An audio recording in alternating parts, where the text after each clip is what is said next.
Delhi airport లో shocking ఘటన వెలుగులోకి వచ్చింది.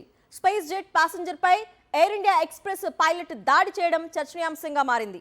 ఎయిర్ ఇండియా ఎక్స్ప్రెస్ కు చెందిన పైలట్ తనపై భౌతిక దాడికి పాల్పడ్డాడని స్పైస్ జెట్ ప్రయాణికుడు అంకిత్ దివాన్ ఆరోపించారు. ఘటనను వివరిస్తూ సోషల్ మీడియాలో పోస్ట్ పెట్టారు. 4 నెలల కూతురు సహా కుటుంబంతో కలిసి స్పైస్ జెట్ విమానంలో ప్రయాణించేందుకు ఢిల్లీ ఎయిర్పోర్ట్ కు వచ్చిన అంకిత్ దివాన్ అక్కడున్న వారు సూచించిన మేరకు సిబ్బంది ఉపయోగించే సెక్యూరిటీ చెక్ ఇన్ లైన్లో వెళ్లాడు. ఈ క్రమంలో Air India Express pilot Virender Sejwal లైన్లోకి మధ్యలో వచ్చి నిలబడ్డాడు. దీంతో అతన్ని ప్రశ్నించాడు అంకిత్ దివాన్. ప్రశ్నించాలనే కోపంతో పైలట్ తనను తిట్టి వాగ్వాదానికి దిగాడని అంకిత్ దివాన్ తెలిపాడు. సమయంను కోల్పోయిన పైలట్ తనపై భౌతిక దాడికి పాల్పడ్డాడని ఆరోపించాడు. ఈ పోస్టుకు తన ముఖంపై రక్తపు మరకలతో ఉన్న ఫోటోను కూడా అంకిత్ షేర్ చేశారు. పైలట్ చొక్కాపై ఉన్న రక్తపు మరకలు కూడా తనవేనని వెల్లడించారు. తన 7 ఏళ్ల కుమార్తె ఈ ఘటనతో చాలా భయపడిందని తెలిపారు.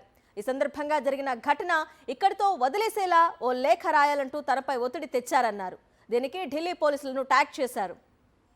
ఈ ఘటనపై ఎయిర్ ఇండియా ఎక్స్ప్రెస్ స్పందించింది. పైలట్ విచక్షణారహిత ప్రవర్తనను ఖండిస్తున్నట్లు తెలిపింది. సంబంధిత ఉద్యోగిని తక్షణమే విధుల నుంచి తొలగించినట్లు వెల్లడించింది. ఈ ఘటనపై దర్యాప్తు అనంతరం అతడిపై తగిన చర్యలు తీసుకుంటామని పేర్కొంది. తమ సంస్థ ఉద్యోగులు ఎల్లప్పుడూ బాధ్యతాయుతంగా ఉండేలా చూసేందుకు కట్టుబడి ఉన్నట్లు వెల్లడించింది. అటు పౌర విమానయాన శాఖ కూడా ఈ ఘటనను సీరియస్ గా తీసుకుంది. సిఐఎస్ఎఫ్ నుంచి నివేదిక కోరింది. ఢిల్లీ పోలీసులు కూడా దీనిపై ప్రకటన విడుదల చేశారు.